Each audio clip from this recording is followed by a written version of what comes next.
It's another edition of Time About the Movies, and today we're taking a look at the films of October 29th, 1999. We got 4 movies to look at today. Let's just go ahead and jump right on into it. We'll start off with the biggest new release of the weekend, and that is House on Haunted Hill.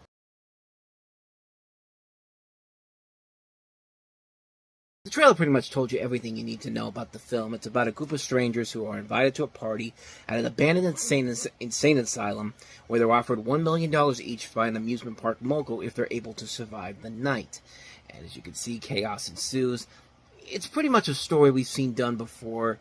This is actually a remake of a 1959 film with the same name, but most notably, this is the first film by Dark Castle Entertainment, who went on to produce numerous other horror films, including other remakes, and is produced by Robert Zemeckis and Joel Silver, as well as Gilbert Adler, who of course were the same guys behind Tales from the Crypt.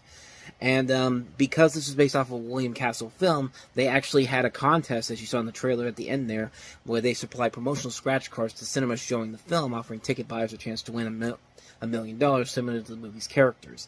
And I will say this, though, comparing this to The Haunting remake that came out in the summer, this movie's a million times better. You can definitely tell that they put more effort into this than they did into that movie, because the CG effects in here, they look really good. I mean, these CG effects in here actually look pretty decent, and I like the way the creatures look in here. There was a lot of H.P. Lovecraft inspiration from these creatures.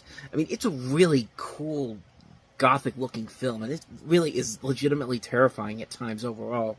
As far as everything else go, it's your typical horror film, honestly. The main cast overall is names that you pretty much know: Jeffrey Rush, Famke Janssen, Taye Diggs, we just talked about him in The Best Man last time, Ali Larter, Brigitte Wilson, Peter Gallagher, Chris Kattan. I mean, they're notable names, but they're doing kind of the cliches you expect for characters like this to do. They don't really have a lot of good chemistry here, but they're just here to be the victims and be the thing that the monsters are after.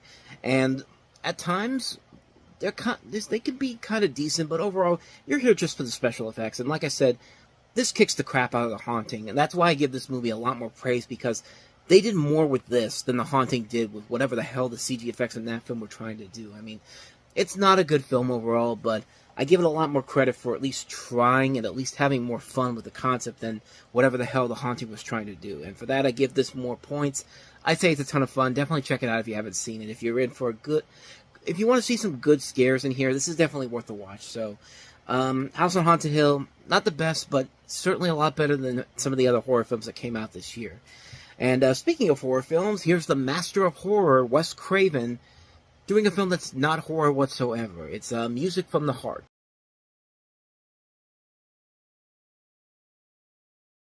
I think I said Music from the Heart. It's Music of the Heart. I apologize. And yeah, this is Wes Craven's first and only movie not in the horror thriller genre. This is his first attempt at trying to do something a little bit outside of his norm, kind of like how Sam Raimi did something different outside of his norm with For the Love of the Game earlier this year. And in here you have a story about it's a true story about Roberto Gaspari, played by Meryl Streep, who co-founded the Opus 118 Harlem School of Music and fought for music education funding in New York City public schools. It's actually based on a documentary, Small Wonders, that came out in 1995. You have Aidan Quinn, Gloria Estefan in their feature film debut, as well as Angela Bassett in the cast. And kind of like how the month started with Drive Me Crazy, which you only remember mostly because of the song, here's another movie where you mostly remember it because of the song. I mean, the song Music of the Heart by NSYNC and Gloria Estefan is really good. I mean, it's a song that eventually was nominated for an Academy Award. It was ended up being the second highest the second best song of 1999 according to Billboard. Yeah, other than that, though, the rest of the movie itself is passable. It's fine for what it is. I mean, it's not a bad movie, but it is one of those movies that's part of that, kind of that, white savior narrative you see in a lot of movies like this, like A Dead Poet Society, or even something like Won't Back Down, which was much worse than this. But as far as the film itself goes, it's fine. It's interesting to see Wes Craven do something a little bit outside of his norm, and I kind of wish we would have liked to see more from him do that by doing that. But he kind of went back to doing what he did best after this with Red Eye. Was Red Eye the one that came after this? Or no, Scream 3. Scream 3 and Curse came out after this. I'm thinking of a couple. I'm thinking someone else did Scream 3, but yeah, he went back to kind of doing what he does best, and this is the only one he's ever received Oscar nominations for. Meryl Streep got a nomination, not surprisingly, and she's fine in the film. Everybody in here is fine. The story is just, you've been there, done that type of a storyline. We've seen this done over and over again, and this isn't anything new here. It's clear that Wes Craven was trying to do something that get him Oscar consideration, maybe for Best Director, but didn't really work out in the end. He went back to doing what he does best. And the film itself is mostly forgettable. You only really remember it because of that song, and I mean, that's pretty much all I remember from it. But it's passable. It's fine for what it is, but it's not one you're going to want to watch over and over again. One time, it's fine, but no more times after that, honestly. So that is Music of the Heart. So let's go ahead and move on to the easily the best film that came out this weekend, and that is Spike Jonze's inventive as hell, Being John Malkovich.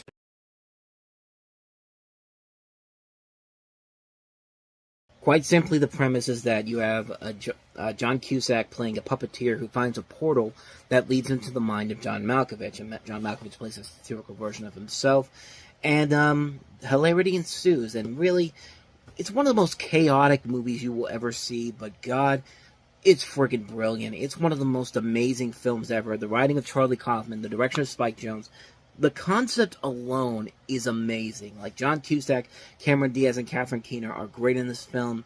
And John Malkovich, the fact that he's able to have a ton of fun making fun of himself in this movie, it's brilliant. Like, it's one of the most hilariously brilliant films you'll ever see. It's so crazy. It's so bizarre. It has one of the most bizarre twist endings you'll ever see. And it's just, it's absolutely amazing. I don't really need to say more about this film. It hasn't already been said already. If you have not seen Being John Malkovich, you need to check this movie out because it's so chaotic, it's so bizarre, it's definitely worth the time. So on to the last film, Princess Mononoke.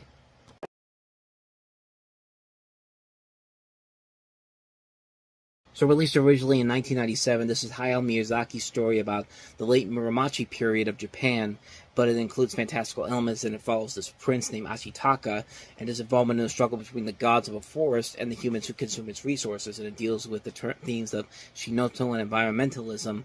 And this is, of course, the American version, which was dubbed in 1999 with Billy Crudup, Claire Danes, Minnie Driver, Billy Bob Thornton, I'm looking at the names here, John DiMaggio, Gillian Anderson, Debbie Derryberry, Keith David.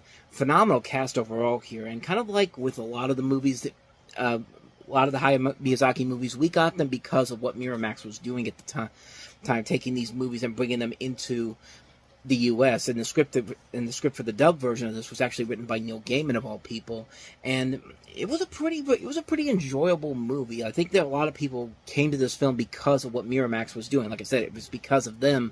They were the ones who were putting it out here, and I think later on down the road, when the Japanese versions came out, we became more appreciative of these movies more because of the original takes on them. Although some of these dubs actually are pretty good. I mean, Spirited Away that comes out after this was really well done, and it actually ended up winning Best Animated Feature in 2002.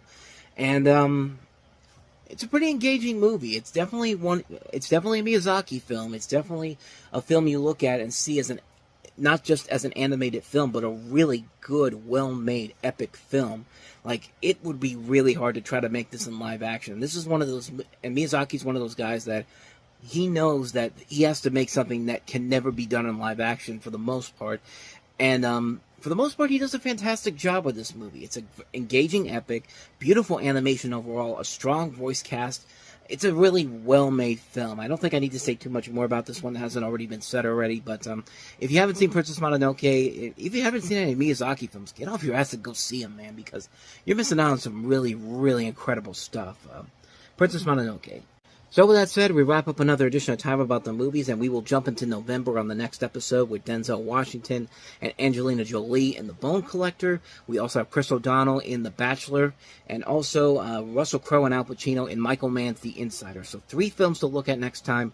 We'll delve into those on the next episode. But until then, thank you very much for watching, and if you want to see more videos like this, please hit the playlist on the next page, check out the previous episode, and I'll see you guys tomorrow for another episode. So thanks for watching. I'll see you next time, and until then, as always, take care.